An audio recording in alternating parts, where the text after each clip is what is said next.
It's nearly Christmas on the Victorian farm. Ruth Goodman, Peter Ginn, Big tree. and Alex Langlands are putting on a banquet for the entire estate. There's a huge amount of preparation to do, but work on the farm doesn't stop just because it's Christmas. Oi, Dabba. Whoa! There are Victorian favourites to rediscover. This is exactly the method that Bob Cratchit's wife would have used to cook her Christmas pudding. Yeah, it's mentioned, isn't it, in the Christmas Carol? Last minute shopping to do. This is real nose pressed against the glass thing. And gifts to make. That's it now. Lovely. Hit it. Oh. If all goes to plan, they can enjoy the Christmas feast with their landlord, Mr. Acton, and the people of the Acton Scott estate. So here's to hard-working Victorian farmers. Cheers. Wherever they may be. Queen Victoria. Queen Victoria.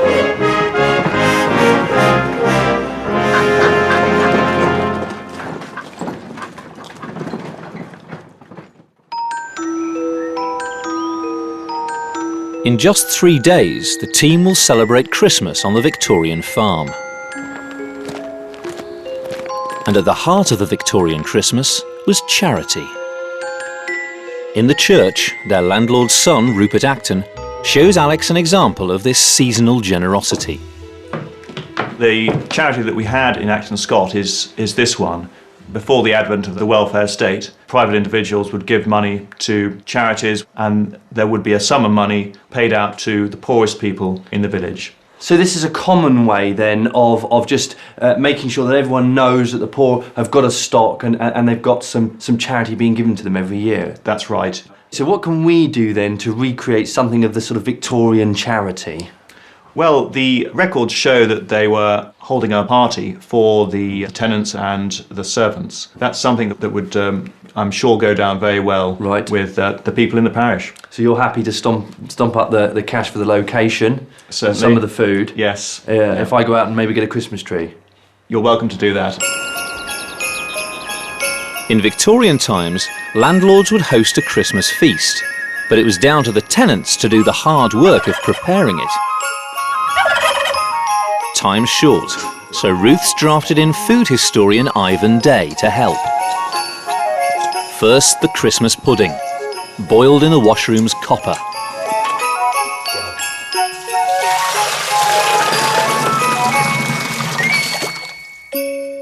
This is exactly the method that Bob Cratchit's wife would have used to cook her Christmas pudding. Yeah, it's mentioned, isn't it, in the Christmas Carol?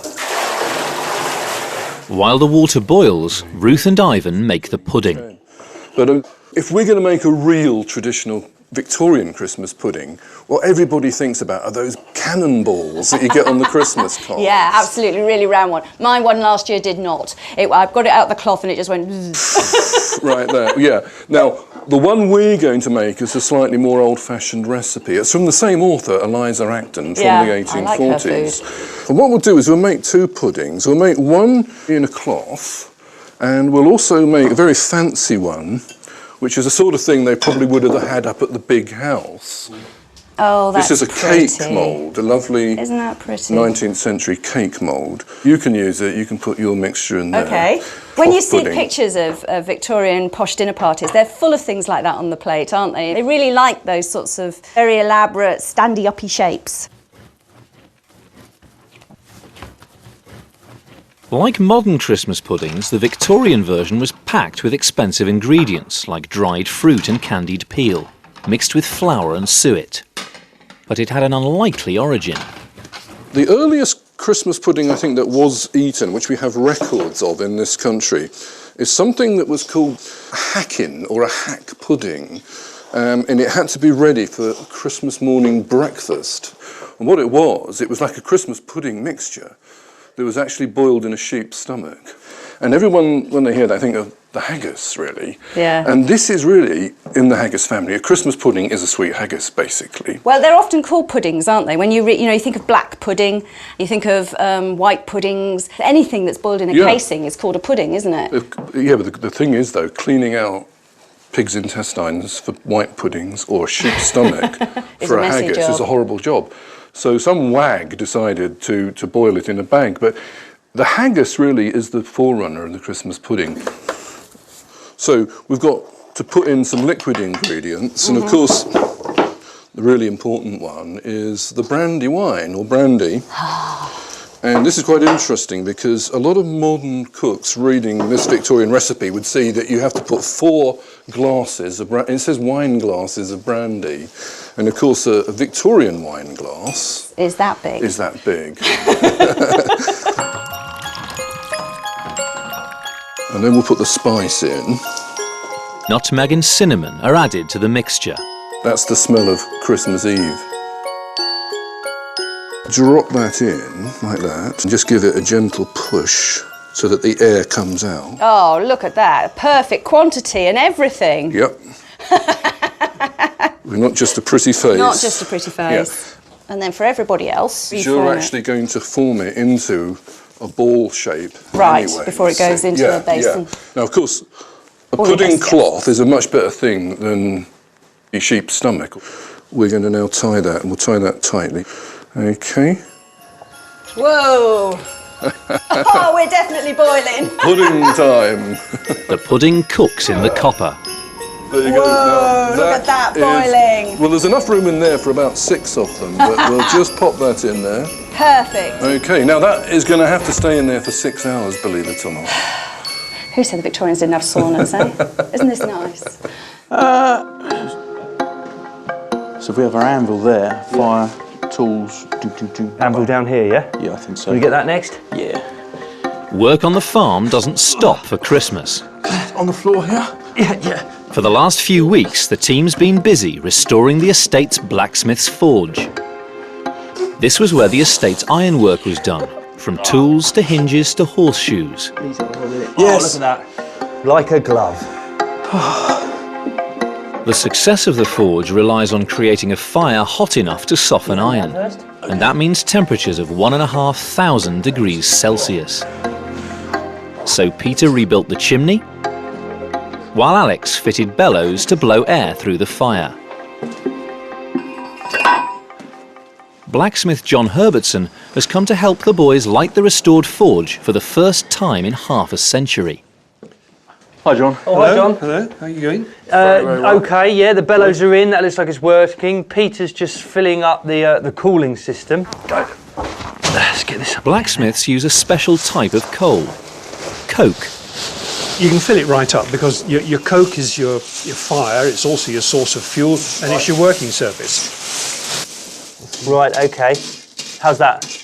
That's fine. So here we go, John.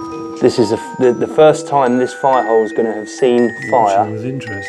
In a long time. That's it, I get it in there. Myself and Alex, we've been working really hard to just get this place ready. And it's great to see it finally being used. Very gently, that's okay. Just nurse it. Noisy old bellows, aren't they? Sounds a bit like you snoring, Peter. Ah, look at that. That's the fire. It's going. Just don't choke it off, Alex. Okay, we'll get the coke on the fire now. Okay. Just try and leave at least one hole for a tongue of flame to come out. So that's banked up there, John, and I can actually hear there's a different sound now. Okay, that's fine. It's fine. But you can give it a bit more welly on the bellows now, Peter. Yep. Bit of elbow grease there. Keep it going. They're quite slow filling up. Yeah, never mind the filling up. Pump it and keep that top one high up, almost touching the bar. That's looking pretty healthy now, so you can just keep pumping, Peter. Shove some more coke on it, Alex, and that's it, you're away. How you feeling, Peter? Good, really good. Now the moment of truth. Just how good are the bellows and the chimney? Will the fire get hot enough to soften iron? Most forging, the hotter the better. So we're looking for at least yellow. And frankly, sometimes you want it almost white hot. Don't pussyfoot, you won't hurt anything, that's it. I mean, I'm always very tentative around fires, but you can actually be quite robust. Oh gosh, yes, you've got to be. Could it get too hot, though? Yeah, it can burn, which we're about to do, just to show. There you are, you're burning, wonderful. Well, that really proves the fire is good. But that burning is basically saying to us that we're getting the heat that we need. You've got all the heat you can get out of that fire. Right, yes. so we've got a working forge now. We just need to pick up the skills. Yes. After half a century, the forge is up and running and open for business.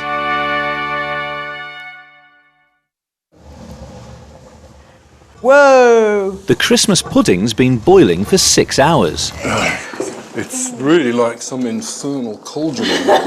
So we'll just put it into there and we'll leave it. Okay? Right, let that settle. And let it just firm up a bit before we actually put it onto a plate.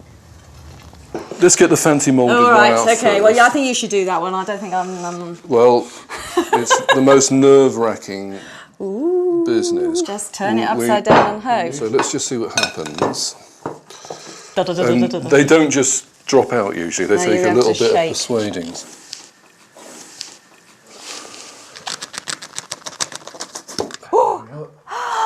And there's a perfect Victorian moulded Christmas pudding, okay? That is spectacular. Yeah, fantastic. That hasn't been done for a long time. Right. Next, the cannonball. You smell that? It's I can. wonderful, I can. isn't It smells great. Fantastic. So what we're going to do is we're going to put the plate on and do a sort of Tommy Cooper type thing, but we'll have to do it very gently. Okay, and then if I can just lift that off. Now, what we've got to do is just tease off the cloth very gently like that. And there's your perfect Victorian cannonball, as illustrated in all of the Christmas cards and all of the books. Little sprig of holly. Okay. Wonderful. So Don't they look great?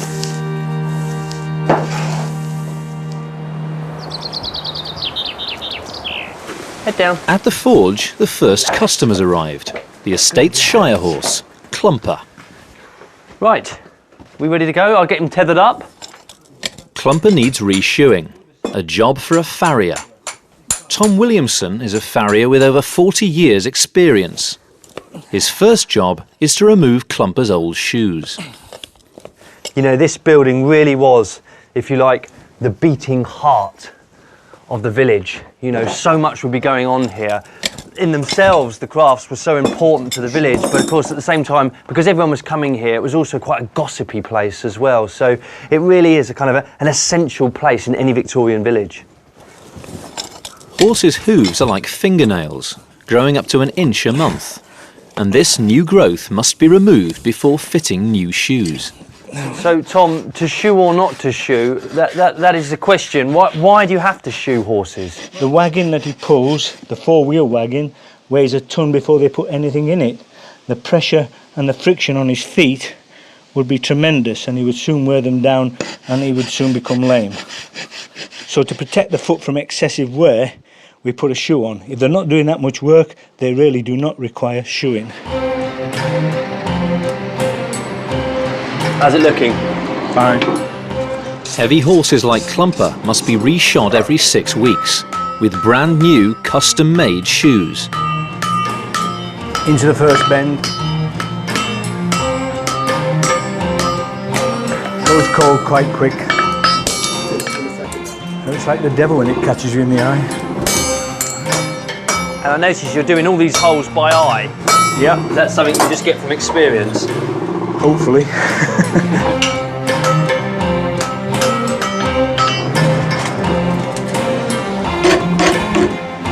Just making it, taking all the sharp edges off, making it look right. Okay, so it's the other side of the shoe. Second bend.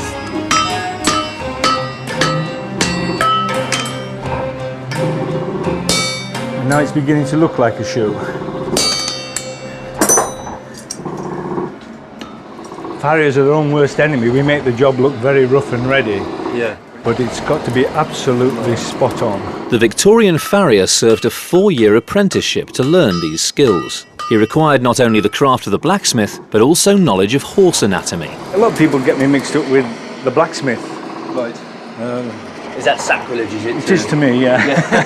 I'm a farrier, not a blacksmith. The blacksmith does ornamental metalwork, metal fittings for the wagons and the wheels, or always did. And the farrier, he shoes horses. The blacksmiths are older and uglier than what we are. They've been going for about 4,000 years. Right. Farriers have only been going for 2,000 years. So this system of shoeing horses hasn't altered in 2,000 years.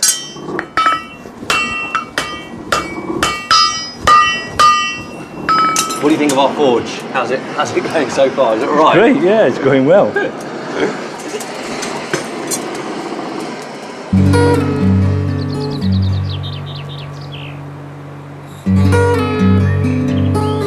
Ruth and Ivan are busy preparing for the estate's Christmas banquet. Next, the main dish, Christmas pie, packed with 4 birds, duck, chicken, partridge and pigeon. These are actually made on a huge scale, even being served in Windsor in 1857. A giant one carried by 4 footmen on a stretcher has been taken to Her Majesty's dining room. Really, in a household like this, of course, game is something that would not have been experienced very often, unless it was a gift of the landlord. OK, we've got a hell of a lot of meat to get into this. The 4 birds go into a pie mould lined with pastry and stuffing. OK, so what we've got here is 1 hen. So if we drop this guy in like that and just let him overhang. Next, the deboned goose. OK, so we've got 2 little breasts of pigeon. And let's go for a couple of little breasts of partridge. So that's the partridge. Nice. Okay, so there we've got 4 birds, all inside each other.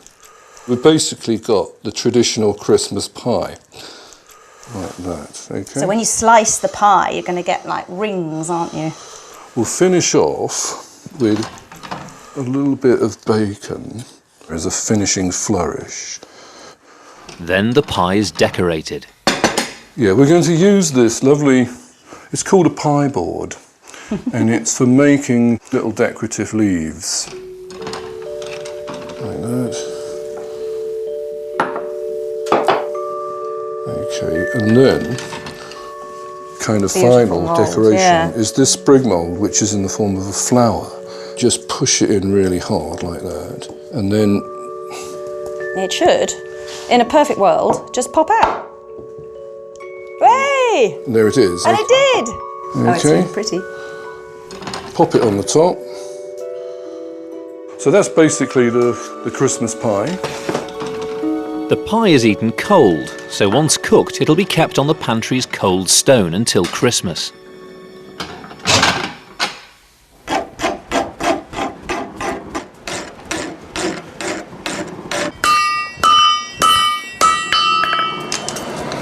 How's it looking then?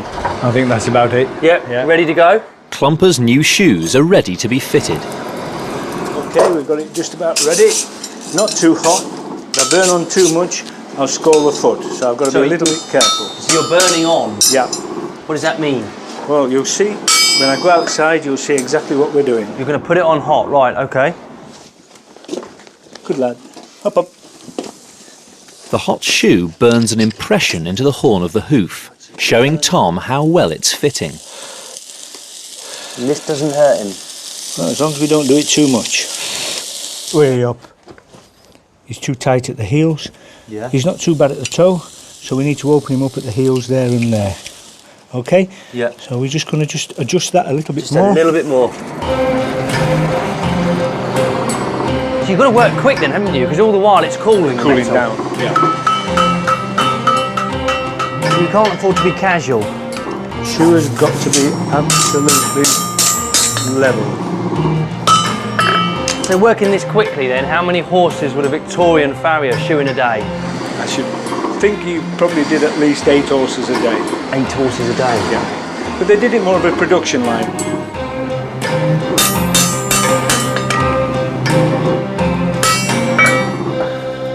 After final adjustments, the shoe's ready to be nailed to Clumper's foot. Up, up. Come on, Clumps.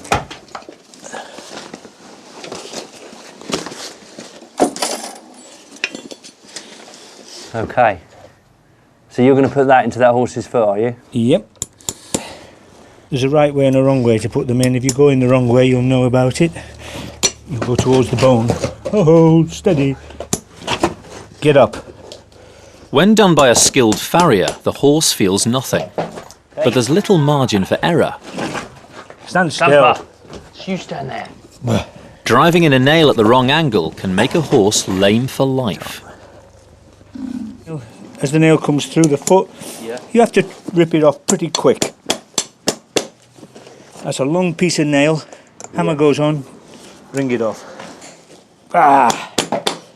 Stand still. Stand there. It's not a small man's game, this, then.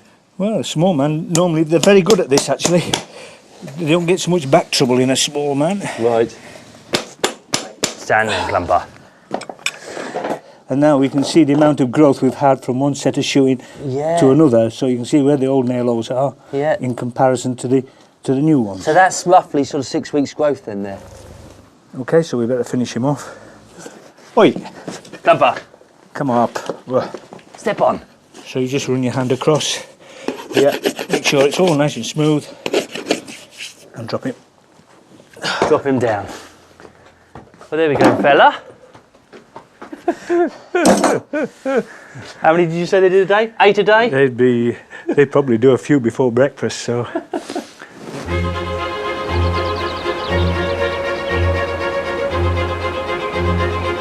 It's now just 2 days before the Christmas feast. Oh, it smells absolutely delicious. Ruth and Ivan have already done some food preparation, but there's still plenty more cooking to do, as well as the hall to decorate. Alex is scouring the estate to find a Christmas tree. This is the full complement of the woodman's tools, short of a billhook. I brought them all because it's going to be pretty difficult to get this tree out of here. And I've had my eye on this one here, so I'm hoping it's going to come out easily.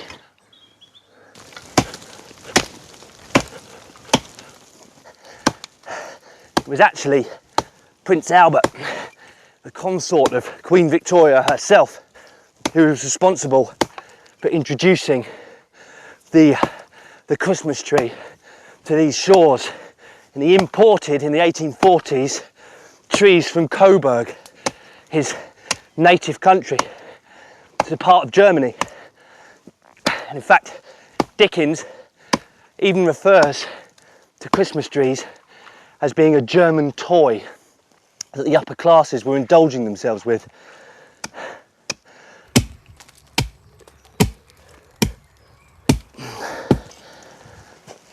Listen, there he is.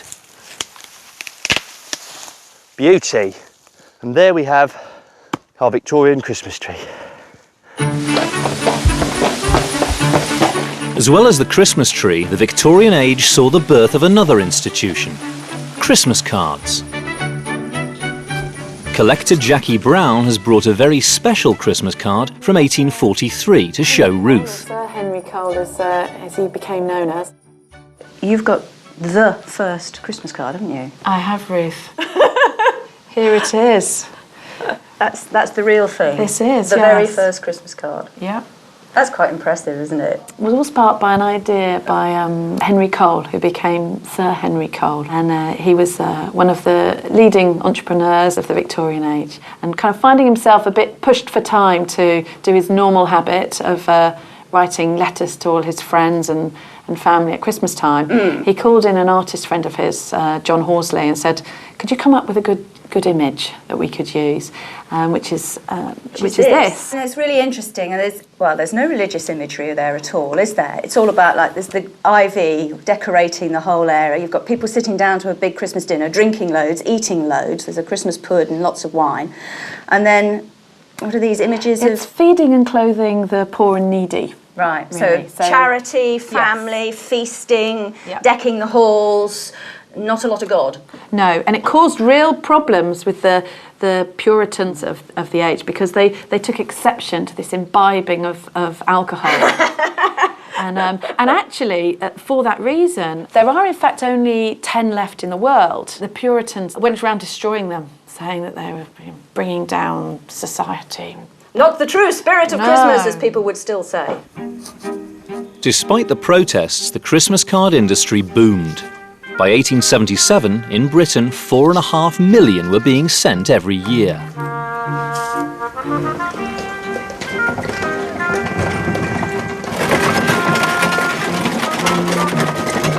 Christmas shopping also boomed in the Victorian age.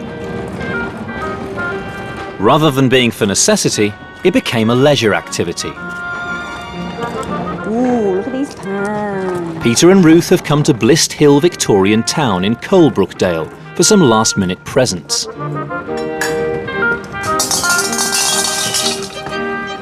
This is the age of the beginning of the department store. And of course, some of them that were started in Victorian period are still with us. Things like Liberty's, Selfridges, Marks and Spencer's. This is when they begin with this great explosion of commercial goods. A speaking picture book. These sorts of really, really beautiful Victorian toys are popping up all over the place at this time in history. There was a great explosion in the amount of toys commercially available to the Victorian purchaser, but only the Victorian purchaser with money, quite a bit of money. These sorts of things were really quite expensive, upper middle class toys. Nobody working on a farm could possibly afford to buy these for their children. This is real nose pressed against the glass thing. While Ruth window shops, Peter heads to the town's foundry to buy more fuel for the forge.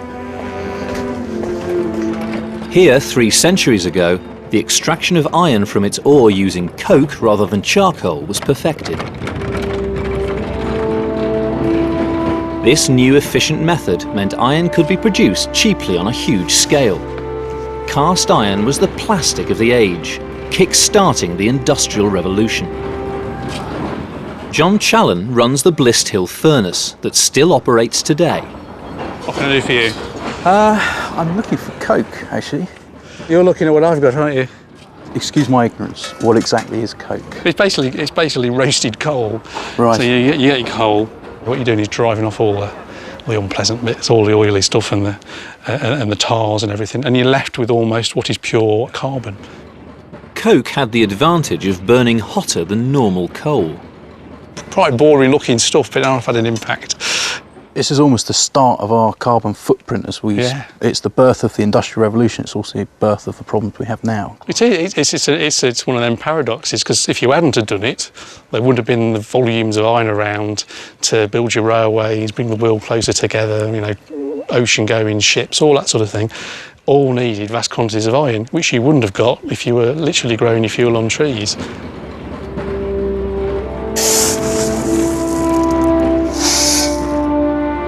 The iron of the Industrial Revolution connected Britain's towns with railways, giving us a far-reaching postal system. Good morning. Good morning, love. I'd like to send some Christmas cards, please. I wondered what sort of stamps I'm going to need.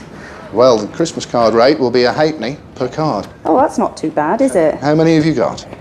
Dave Gaval of the Blist Hill Post Office believes this is the reason why Christmas card sales soared in the Victorian age. 1, 2, It's really quite cheap, isn't 3, it? 4, 5. Yes, it is cheap because in 1870 the new postal rate was introduced, which meant now that you could send Christmas cards for the price of a postcard, which was a halfpenny. Prior to that, it would have been costing you a penny. An absolute boom in the amount of Christmas cards. And at this rate, it really is something that every working class person was in a position to afford, isn't it? It makes being able to communicate over long distances really in the reach of everybody now. And when you think about the world being made smaller by mass communications, this is where it starts, isn't it? With the post office. This is the first great leap of making the world all interconnected. Oh yes, it was so very important. Well, thanks ever so much. Well, thank you for your business, madam. Thank you. Merry Christmas. Merry Christmas to you too.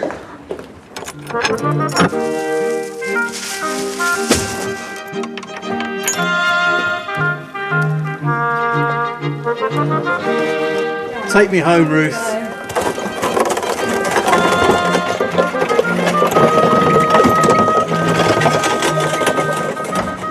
How's it going? Very well, Peter, very well. It's getting complicated. More Coke. More Coke. Excellent. Good. We'll need that. Got a quarter tonne. Shop bought presents were too expensive for Victorian farm workers to afford, so Alex and Peter have had an idea. What we're doing is we've constructed this forge and we want to do something with it. So we thought, what would be better than giving the Actons a Christmas present from our very forge? So we're going to make them a door knocker. Okay. And go. All right, that's good. Good. You just have the nice, gentle, relaxing strokes of the bellows and the sound of the fire, and then it comes out and it's like furious hammer and tongs, and then in it goes again, and you can just relax for a little bit. And that's the origin of the expression then, going at it hammer and tongs. Yes. Bang, bang, bang, bang. Okay, quit. So I suppose, I mean, it's quite easy to think of a blacksmith as a guy who just smacks metal, but it's quite hard to really picture the real versatile kind of sort of range of jobs he would have done. Blacksmithing was the king of all crafts. That once the village had its blacksmith, then the carpenters could have metal tools to cut the wood with. There could be implements for the fires, implements for the houses, everything made. And the blacksmith was the man who did it, so he really was the leader of the pack. I think somebody mentioned pulling out teeth. Oh yeah, dentistry. I guess he was the man that would have the tongs. I don't think I'd like this blacksmith going at my teeth. How's it looking, Peter? Looking good. So we're ready.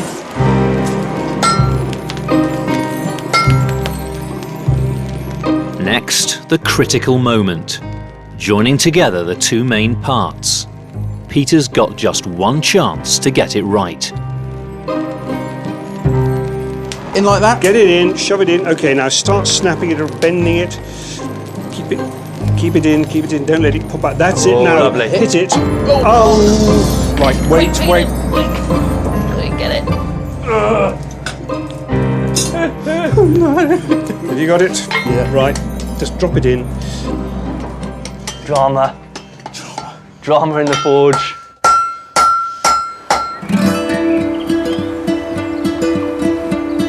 For centuries, homes at Christmas were decorated simply with greenery, like holly and ivy. The Victorians changed all that with brightly coloured decorations.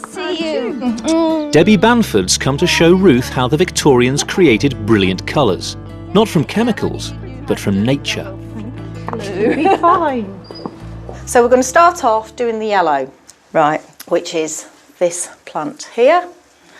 Nice weld plant. Right. Now this plant has actually been used for putting yellow colour into textiles for at least 3,000 years. Oh, good grief. So it's quite well tried and tested then. Yeah, we think it'll work. So what do I do with it? Just chop it up? You just literally use stem, flowers, leaves, the whole lot except the roots. Okay, so we've got loads of weld. Chopped tie it up in a little bag.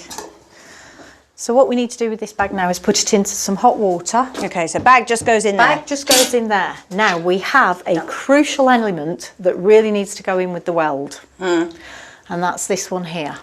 Hold your nose. This is stale urine. Oh, lovely. So you're ready to hold your nose? Yeah. Urine is essential to fix the colour to the fabric. Oh, God, bloody heck, you can't, got you? Oh. Straight at the back of the throat. It really is. Time for the ribbons to go into dye. Okay. One of those and one of those. And then, yeah, put another couple in. It needs to be on the heat now for a good 3/4 of an hour, and then we can do another colour. Ooh. For the red, there's something more exotic from South America. So they're the cochineal beetles. Yeah, You can see the little tiny insects. Almost like mini little wood licey things. Well, effectively, that's what they are. They just kind of live on the trees, on the cactus. And that's what cochineal is? Cochineal is. It's just a ground up female beetle. Beat your beetles to a paste or powder. The dead beetles must be ground up to release their colour. Cochineal's what's used for the British Army redcoats. Oh, is it? Yeah, that's how we get our really nice shiny red. The thin red line is all about dead beetles. And of course, it's quite red already, it look. is. So just in there? Yeah, just tip it in there. Yeah, you can put some ribbons in. I like this bit. Finally, blue. It's from an Indian plant called Indigofera, and it comes in lump form, and we crush it up and mix it with stale urine and let it ferment nicely for a while. Everything's with stale urine. It's a crucial commodity.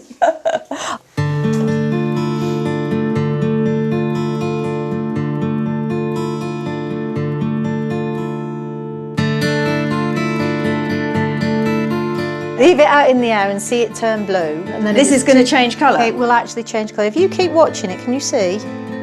Watching. Oh, yes, it is. It's more turquoise now. It was definitely green before. You had me worried.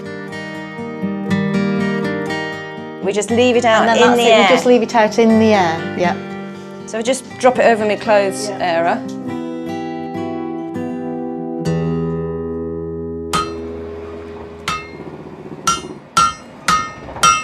Compressing a 4-year blacksmith apprenticeship into an afternoon is proving a challenge for Alex and Peter. It's not going brilliantly. It is slaving over a very, very hot fire. You do get burnt on a regular basis. My hand wasn't used to the hammer, so I've managed to give myself 2 giant blisters on my hand. Peter must bend the rod of iron into a perfect circle to form the knocker. There's a bit more bend there. It's a pretty misshapen old bit of kit that. Get it really hot. In theory, you get it so hot you could almost do it with your bare hands. There's a good reason for not doing it with your bare hands, but use a hammer instead. The sort of consistency It would almost be soft enough, yes. Don't spoil it. Okay. Now the moment of truth. Time to assemble the knocker. So this is going to be the real test now, this one. This is the difficult bit, that's why I'm not doing it. I have full trust in our man. Baptism of fire, Yep. Why not? Just whip that out. That's fine.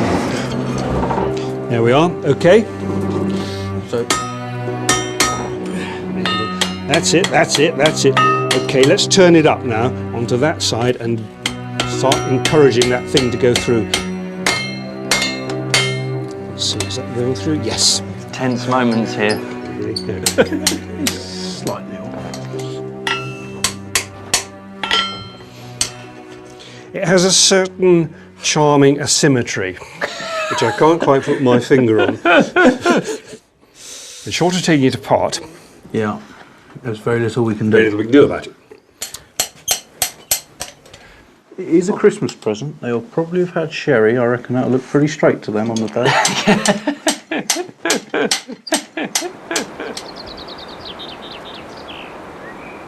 The yellow and red ribbons have been boiling in the dye for an hour. It's not too hot, is it? You all right? Yeah. It's time to see if the process has worked.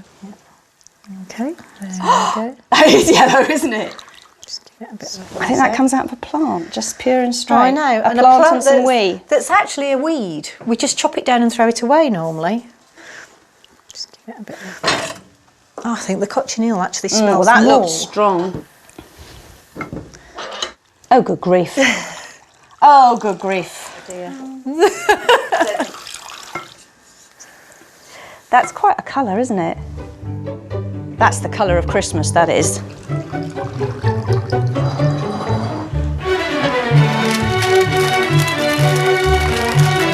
It's the day before the feast.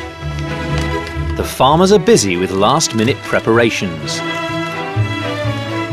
The presents are wrapped using Ruth's coloured ribbons.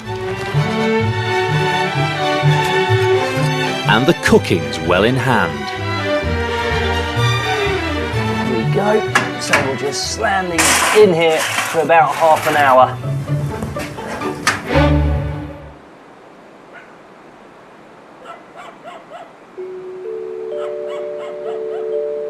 Tomorrow's feast will take place here in the village hall. The Victorians would put their decorations up as late as Christmas Eve, not weeks in advance like today.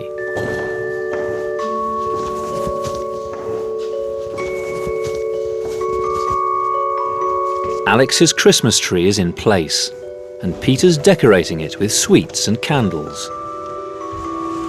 Big tree, big decorations. I think we're going to struggle to get a star on top of this, but Alex has volunteered.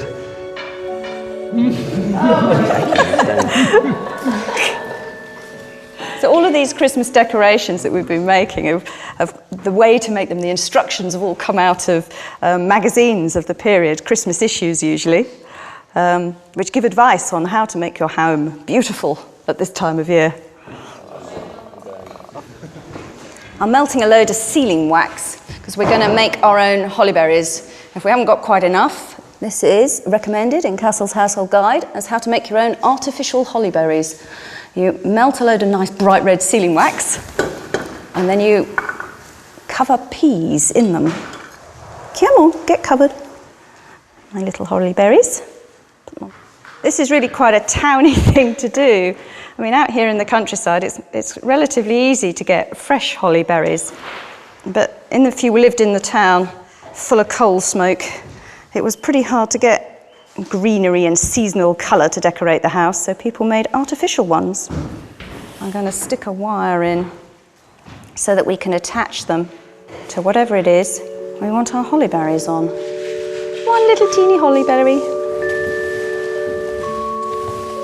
I've chosen to do a Christmas motto, and essentially it's a kind of friendly Christmas greeting for when people enter the hall. It's got to be in a prominent position, and I've meticulously cut all this out and using the good old flour and water to make myself a paste to stick on the letters. Now all I now have to do is to make sure they're nice and straight.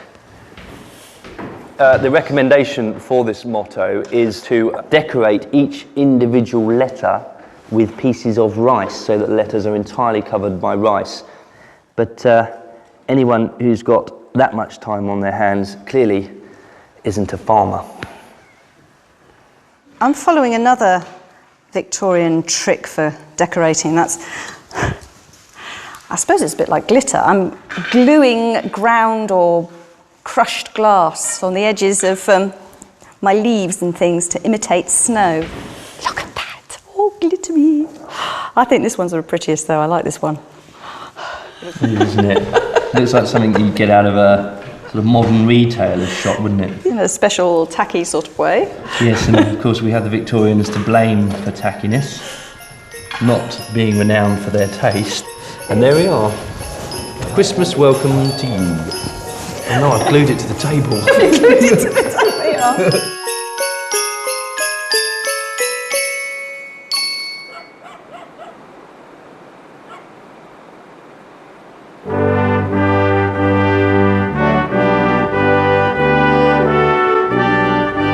The big days finally arrived.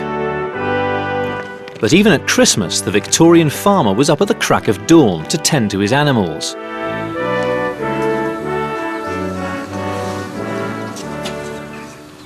To feed Clumper, they're using the hay harvested back in July. Right, should we get some of that hay down? Yes, let's get some of that well-earned hay down. It fills me with great pride to be able to feed him some of our own very own hay. It's one of those sort of special moments on the farm, really. Is that enough then, Peter? That's plenty, Alex. That's definitely a double ration for Christmas. Yeah. Well, Merry Christmas, Clumper. You've certainly earned it. Merry Christmas. Get out of the way. Right. Get stuck in.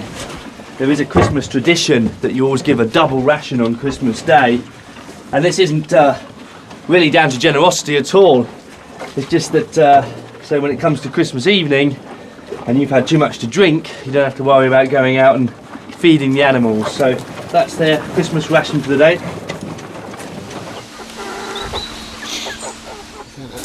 Come on then. Chip, chip, chip, chip, chip, chip, chip, chip, chip. They spread some grain out on the floor so that they're going to spend their day pecking happily. This is traditionally a day as well in which perhaps even if you only do it the one day of the year, you actually feed the wild birds too. People just felt it was the time for goodwill to all God's creatures. So sparrows and blackbirds were fed when perhaps the rest of the year, the only time they would be fed is if you were trying to catch them to eat them. Hello, Princess. Hello, Princess.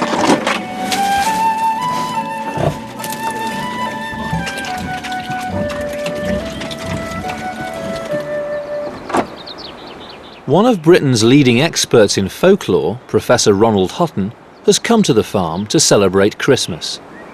Here's a health unto Snowdrop and to her great horn, pray God. He's joining the people of Acton Scott in the stables for an ancient tradition. All over Europe, from the beginning of time, people have blessed their homes and their farms at midwinter to bring them luck for the coming year. Drink unto thee, with a wassailing bowl, we'll drink unto thee. And here's unto And the Southern English way of doing this is called wassailing, and it simply means singing to and drinking to your farm produce. So if you're a fruit grower, you sing to your apple trees. If you're a cereal farmer, you sing to your cornfields. And if you raise livestock, you sing to them. Drink unto thee, with a wassailing bowl, we'll drink unto thee. Drink unto thee, with a wassailing bowl, we'll drink unto thee. Before the Christmas feast, Alex, Peter and Ruth have been invited to Acton Scott Hall for drinks with the Acton family, as thanks for their work on the estate. Let's hope they've got a fire going in there. Ah! Hey, welcome. Hello, Mr. Acton. Hello, Mr. Acton. Merry Christmas. Merry Christmas, Mr. Acton. Merry Christmas, Mr. Acton.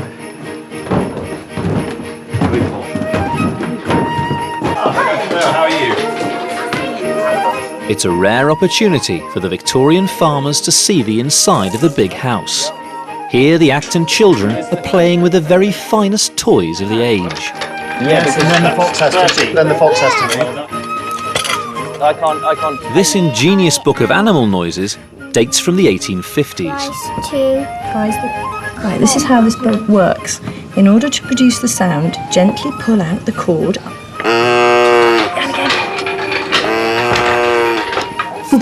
Pretty lifelike, I think. But these sort of elaborate gifts were only for the privileged few. For most ordinary Victorian children, of course, it was whatever your mum and dad could make for you out of scraps of nothing in any spare moment they had. So, you know, for most children, they were, as they had been for centuries, toys were just whatever you could find at hand and whatever you could make. As the Victorian age progressed, presents went from being just for children to being for the whole family. Well, first and foremost, we have a big thank you present to the Actons, and whilst Ruth can lay claim to the ribbon and myself to the wrapping paper, it's Peter's handiwork. So, well, it was our handiwork until it started going slightly wrong, and now it's my handiwork. I firmly shifted the blame onto Peter. So, Mr. Acton, if I could pass that to you. What can it be? It's very heavy. That, I think, is a door knocker. Am I right? Yes. Well, the fact you have to guess. Yes, I think it'll be quite appropriately decorative. Happy Christmas, Mr. Acton. So it's obviously not a book this year, then. No. The farmers exchanged their own homemade presents. Something metal, something long. Oh, it's a fire poker. Hey, that's really handy. Thank you. Outwitted by a piece of paper. Again. Ooh, wow, cricket whites. Cricket whites. It's a set of woolly underwear, boys. Oh, lovely. Do you want to try them on? I think later, Peter. It's just a little token. Oh, thank you. And this ribbon, gosh, what a colour. I know, that's weld days. We did a bit of dyeing and they've just made the most amazingly zingy colours. You don't want to hear this. It's made with stale urine, as a man. Lovely. I did rinse it, I promise. Thank I rinsed you. it out Is properly. it safe to touch? It's fine. Oh, how lovely. Look, Little lavender bag, gorgeous. yes. Thank you. Do you want to smell that, John? Thank you very much. Well, this is one of Christmas's more ancient traditions. This is the Yule log, and the idea is to get a log big enough so that it'll burn for the full 12 days of Christmas. And of course then, at the end of the 12 days, you take a small part of that wood, you keep it back and reuse it for next year, so that you get good luck throughout the year. I thought you might like to hear a little piano music. Yeah. And as I can't play the piano very well, I've got an invention here made in America in the second half of the 19th century, which will play the piano for me, providing I work hard on a pair of pedals.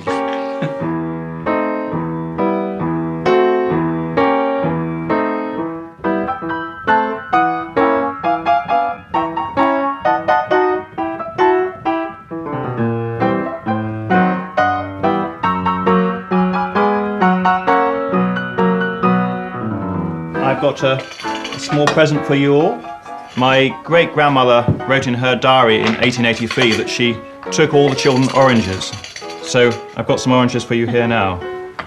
Sophie, would you like one? Yes, and providing some well-earned vitamin C, I think. Thank you very much. Farm labourers. So I suppose it would have been quite an exotic fruit. It's hard to think of it as a sort of special thing these days, isn't it? We're all so used to oranges. But I expect, you know, many Victorian people saw one a year. Yeah. Delicious. Mine's wrapped in the wee ribbon. Yes, you appear to have drawn the short straw there, Peter.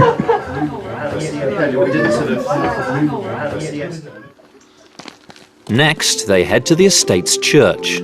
Here, they're joined by the people of Acton Scott for a carol service, with a difference. One shepherd's washed, one shepherd's washed, one shepherd's washed, their flocks by night, all singing till onward bound. John Kirkpatrick and his band are performing carols with familiar words, but unfamiliar tunes.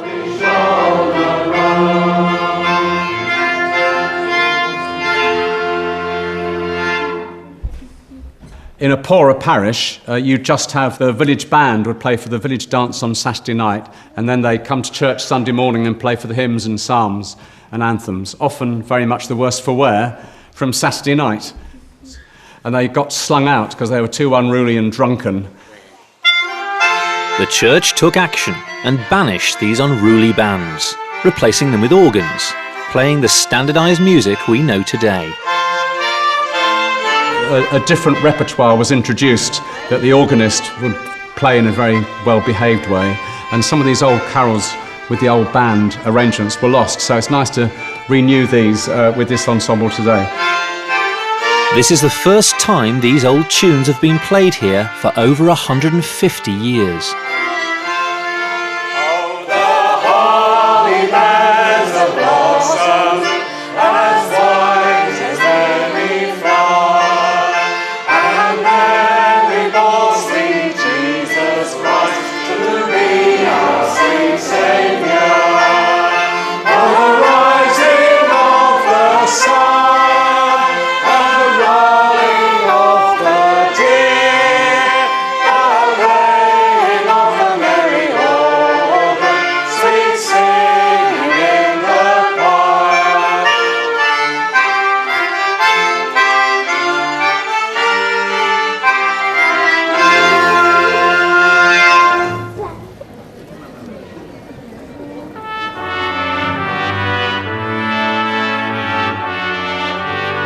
Finally, after weeks of preparation, it's time for the feast. At the village hall, Mr. Acton and his sons, Francis and Rupert, greet their tenants. What you're seeing here is the Victorian version of something thousands of years old. The lord of the manor, the owner of the land, feasting his tenants at Christmas. Merry Christmas, Tom. Nice to see you. The ancient Romans did this, it happened all through the Middle Ages. And this is the very last generation in which it's going to happen. Merry Christmas, sweetheart. Merry Christmas, sweetheart. And what's more, the charity goes beyond this table, because the really poor people get presents in their houses of food or money at this time. But only the respectable actually get to eat with the Lord. As is... Welcome, friends and neighbours, to this Christmas dinner.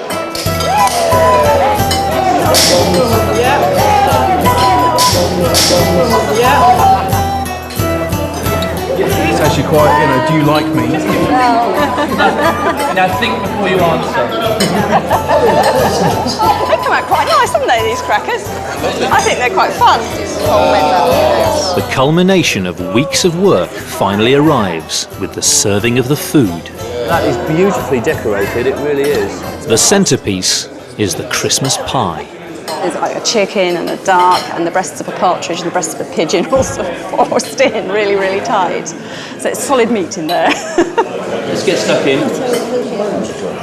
That's way too posh a pie for the likes of you. It looks very good, Ruth. It is wonderful. Made delicious. The Christmas turkey and all its trimmings also originated in the Victorian era, replacing goose. Delicious. Yes, very well cooked too. Little set of screws. If anybody worries about eating and drinking too much at Christmas, it's the essential Christmas experience. Religions and customs may come and go, but the midwinter tradition is a party involving food and drink. It's the great way since prehistory to avoid dying of depression at midwinter. One time of the year when you could be sure of being given the means of staying alive by those around you. Bring in the pudding.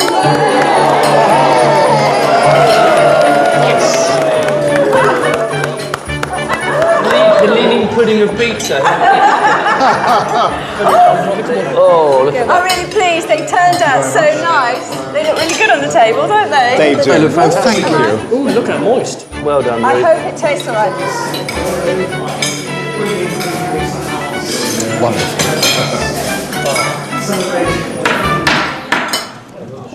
Friends, can I ask you to stand up for a toast to our Queen? Queen Victoria. Queen Victoria. So, another chance to be Victorian farmers. Another chance to be Victorian farmers, and what fun we've had this time round. Yes. So here's to hard-working Victorian farmers. Victorian farmers, absolutely. Cheers. Wherever they may be. Dear friends, another toast. There's a toast to them as we love, and a toast to them as loves us. And here's to them who loves them, who loves those, who loves those, who loves them that loves us. A toast.